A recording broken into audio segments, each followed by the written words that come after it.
अस्सलामुअलैकुम 10th class. I hope you are fine. Correction of verb चल रही है आपकी, तो आई होप पिछला वीडियो आपने देख लिया होगा। तो यहाँ पर भी आपने ध्यान रखना है। करेक्शन ऑफ वर्ब के साथ साथ आपको ये तो पता लग ही जाएगा कि ये किस तरह हमने वर्ब की फॉर्म डिस्क्राइब करनी है। इन अदर वर्ड्स, ये जो टेंसेस की है प्रैक्टिस और टेंसेस के लिए, ये भी आपका एक रिव्यू है टेंस के हवाले से। तो आपने उस हवाले से भी याद रखना है कि ये टेंस का एक रिव्यू भी है। तो नंबर 1 पॉइंट आज आपको शेयर करते हैं। जब भी कोई वर्ड आपको जैसे कि मिलेगा, बाय नेक्स्ट मंथ एक वर्ड अगर आ जाता है आपके सामने, बाय नेक्स्ट मंथ, ये एक लफ्ज़ आ जाएगा, या कुछ भी और आ सकता है, बाय नेक्स्ट ईयर आ जाए आपके लिए, या कुछ और लफ्ज़ आ जाता है बाय नाउ। इस तरह के जो अल्फाज हैं आपको ध्यान रखना है, ये शो करते हैं उसको फ्यूचर परफेक्ट टेंस को। Future perfect tense. ये फ्यूचर परफेक्ट टेंस को शो करेगा। कौन सा? By next month, by next year, by now. For example, अक्सर ये जुमला हम बोलते हैं, birds will have flying in the air. Birds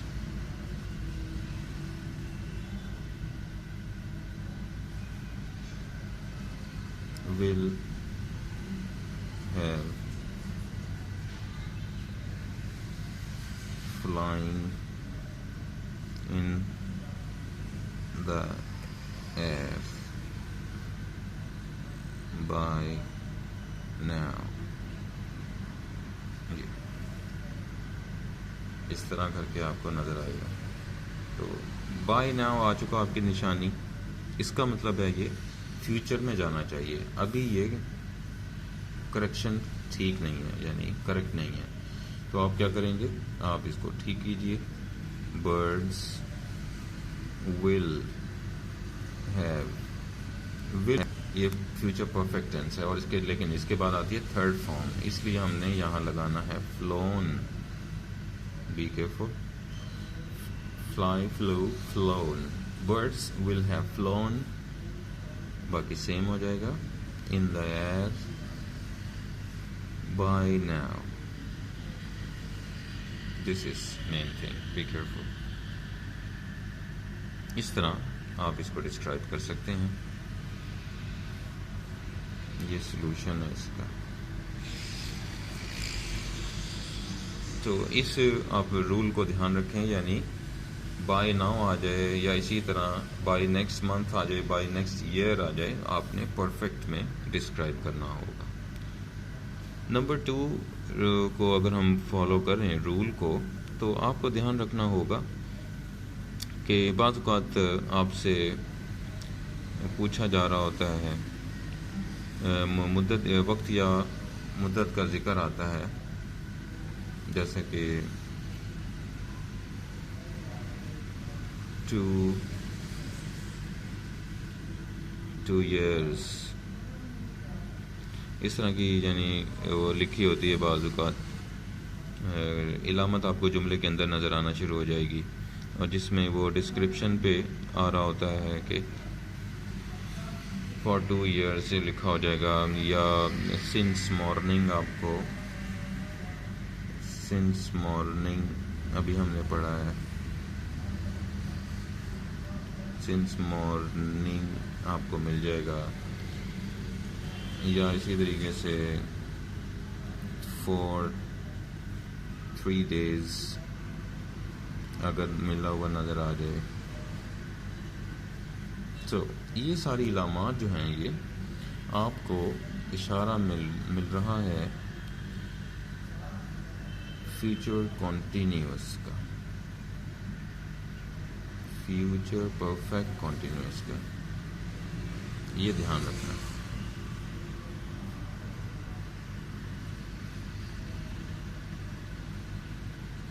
future perfect continuous since morning 2 years for 3 days, यानी आपको ध्यान रखना। अगर जुमला फॉर एग्जांपल मैं आपको बताता हूँ, अगर जुमला बस इस तरह लिखा हो, वी हैव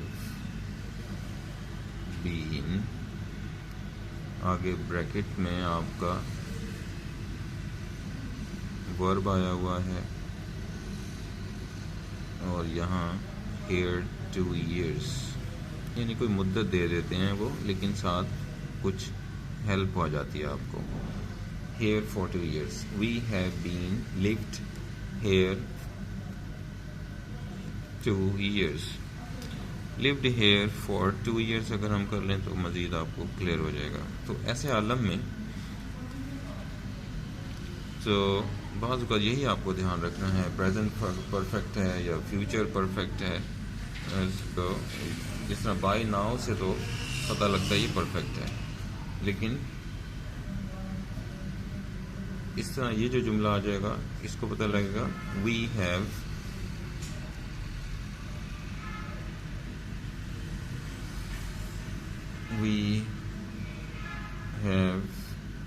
बीन, तो यहाँ लिविंग होना चाहिए, लिविंग हेयर फॉर 2 years, यानी प्रेजेंट परफेक्ट कॉन्टिन्यूस का जुमला बन जाएगा फॉर 2 years। लेकिन अगर इसके साथ अगर आपको ये निशानी भी मिल जाए, फर्ज किया वी shall have been लिखा हो और यहाँ पर lived लिखा हो, फर्ज किया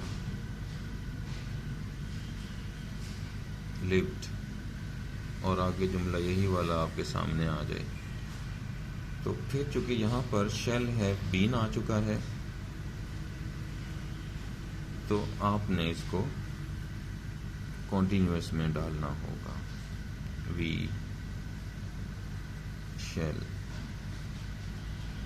हैव बीन लिविंग, ये आपने ध्यान रखना। We shall have been living here for 2 years, for 2 years, ये इस तरह कंप्लीट होगा। We shall have been living here for 2 years। So this is actually आपको याद रखना होगा उस सेंस में, यानी जब शैल हैव बीन आ जाए तो आईएनजी लगना है, और बीन ना आए और शैल हैव आ जाए, इसको आप इस तरह भी कर सकते हैं, वी शैल हैव। अगर शैल हैव आ गए और यहाँ पर लिविंग लिखा हुआ है अगर, तो ये इनकरेक्ट हो जाएगा, ये इनकरेक्ट हो जाएगा। We shall have been living, आगे हेयर फॉर 2 years ये गलत हो जाएगा, हैव के बाद लिविंग नहीं आएगा, तो यहाँ आपने क्या करना फिर, we shall have,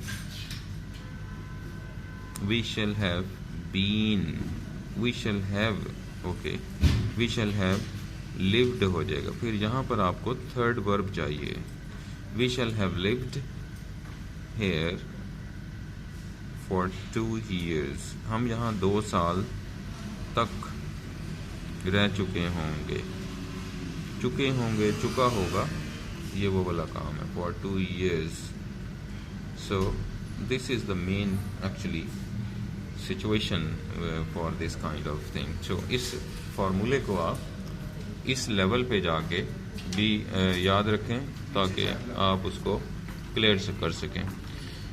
in rules के ज़रिए आप असल में मुख्तलिफ़ चीज़ें भी अवॉइड वो कर रहे हैं, प्रैक्टिस हो रही है, आपकी टेंसेस की भी प्रैक्टिस हो रही है साथ साथ। तो ये करेक्शन ऑफ वर्ब है, इसका आपने ध्यान रखना है, जो आपको 5 नंबर का सवाल एग्ज़ाम में आता है अक्सर। तो इसका आपने ध्यान रखना है, इसकी प्रैक्टिस कीजिए और यूज़ करें इसको। अनदर रूल आपने याद रखना है कि जितने भी मॉडल वर्ब्स आ जाते हैं, ये जितने भी मॉडल वर्ब्स आ जाएंगे,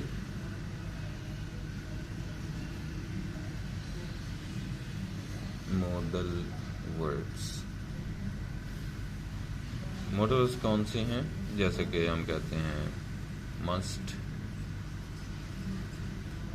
और शुड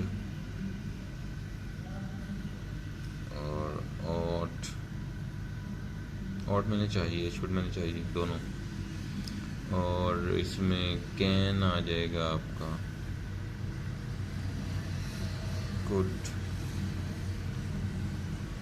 इसी तरह मे और माइट। ये जो सारी एक फैमिली है, इसका आपने ध्यान रखना है। इन सब के साथ जो है, इन सब के साथ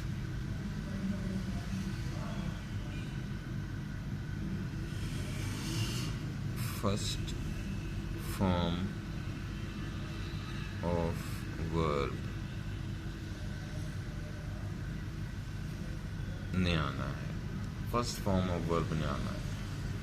ये जितने लफ्ज़ आप देख रहे हैं, must, should, ought, can, could, may, might, ये सारे जो हैं, इनके बाद आपने हमेशा फर्स्ट फॉर्म ऑफ वर्ब इस्तेमाल करना हो। इसका आपको ध्यान रखना चाहिए जब भी कभी जुमला वगैरह कोई आ जाए। वी जैसे एक जुमला है, we should went to the sea.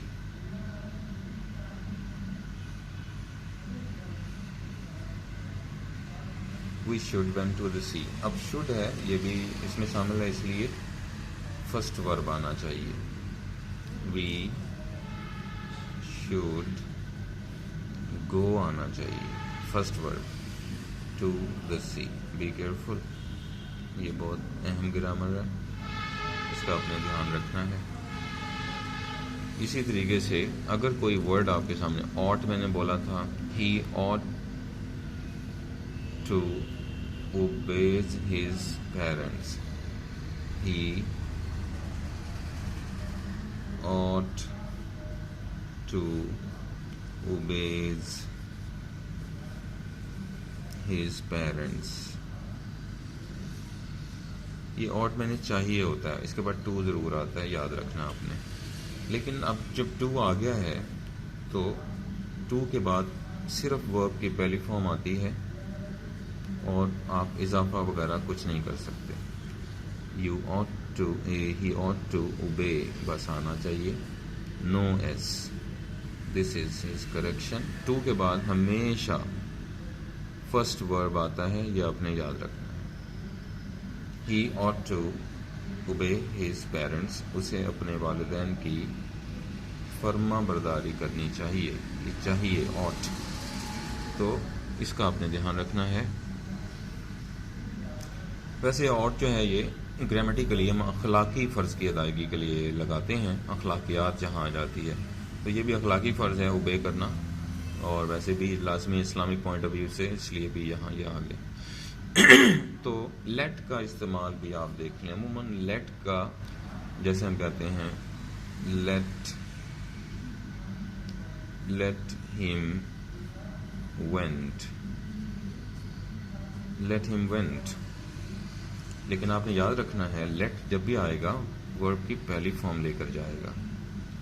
Let him go, let me write, let them play. So let के बाद आपने याद रखना है फर्स्ट वर्ब आता है हमेशा, तो ये इसलिए आपने याद, लेट अगर कहीं नज़र आ जाएगा तो आपने वहाँ पर फर्स्ट वर्ब ही लिखना होगा।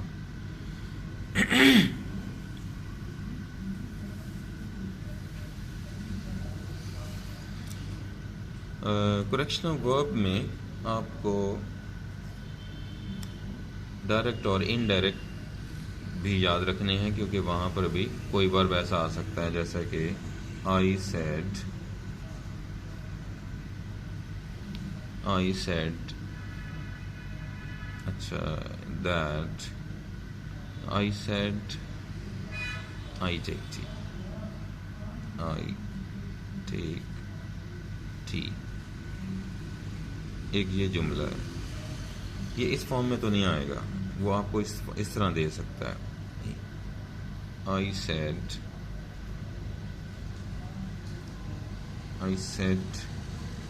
that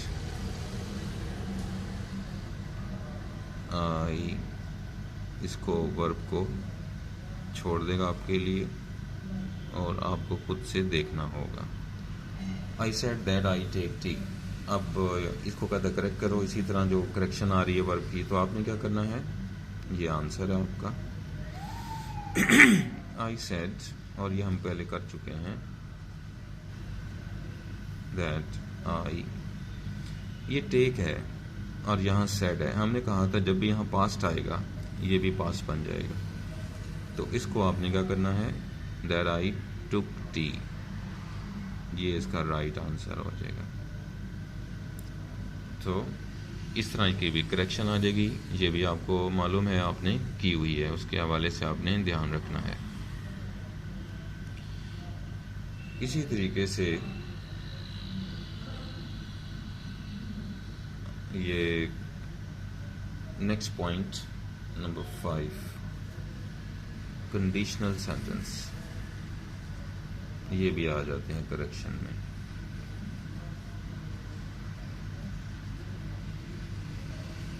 कंडीशनल सेंटेंस ये हमने किए हुए हैं। कंडीशनल सेंटेंस यानी ये क्या आ जाएगा, अगर जुमला यूं लिखा हो, इफ ही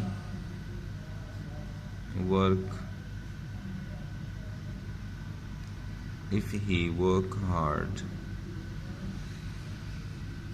ये आपके लिए है, if he work hard he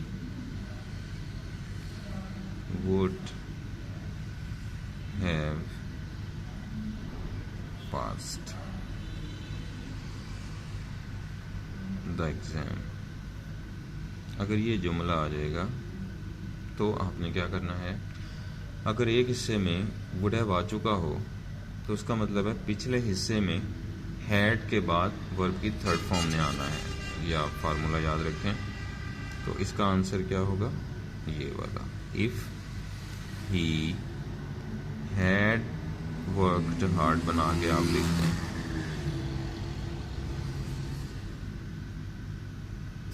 if he had worked hard, had लगाना है और थर्ड वर्ब लगा देना है, और दूसरा पोर्शन वैसे ही आपने लिख देना है, he would have passed exam, ये इसमें कोई वो नहीं है, आपने सारा एज इट इज लिख देना है, he would have passed exam. तो इस तरह इनको आपने शो करना है, यानी एक हिस्से में अगर फर्ज किया ये हैड लिखा हुआ है तो दूसरे हिस्से में आपने वुड हैव को चेक करना है और उसके बाद थर्ड वर्ब को चेक करना है, तो ये आपका क्लियर हो जाएगा पॉइंट। यही सवाल एक अनदर पोर्शन पे आ जाता है अलहदा से, यानी इसको आपने याद रखना है, जिस तरह अभी मैंने कंडीशनल किया है नंबर 6 पॉइंट पे। अगर ये जुमला आ जाए उस लेवल पे, if she come to me, if she come to me, I shall help her. I shall help her. Like this. तो इसका आपने ध्यान रखना है, अगर ये जुमला आपके पास आ जाए, if she come to me I shall help her, तो यहाँ अगर शैल नज़र आ जाए और यहाँ पर वर्ब आ गया हो तो यहाँ पर एस और ई एस का इजाफा करना है आपने, अगर सिंगल हो केस। इफ़ शी कम्स, अब शी आ गया तो कम्स, यू आ गया तो कम, आई आ गया तो कम, यू कम, लेकिन she comes, he comes, it comes, Ahmad comes, Amna comes, यानी नेम। तो वो रूल याद रखें आप, प्रेजेंट डेफिनेट वाला। तो जैसे आपने देखना है कि यहाँ विल और शैल आया हुआ है, आपने पीछे इजाफा कर देना है, बाकी जुमला वैसे आ जाएगा। To me I shall help her, I shall help her, like this। तो इस तरह ये रूल कंप्लीट हो जाएगा।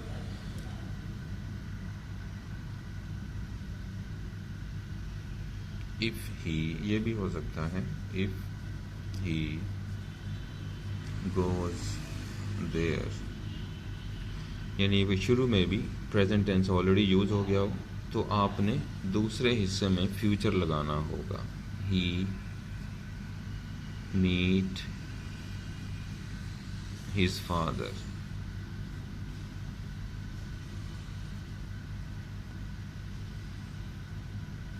अगर ये जुमला, if he goes there he meet his father, तो आपने दोनों लेवल पे चेक करना। अगर यहाँ इंडेफिनिट टेंस यूज हो चुका है तो यहाँ पर फ्यूचर इंडेफिनिट ने आना ही आना है, तो इसका आंसर इस तरह हो जाएगा।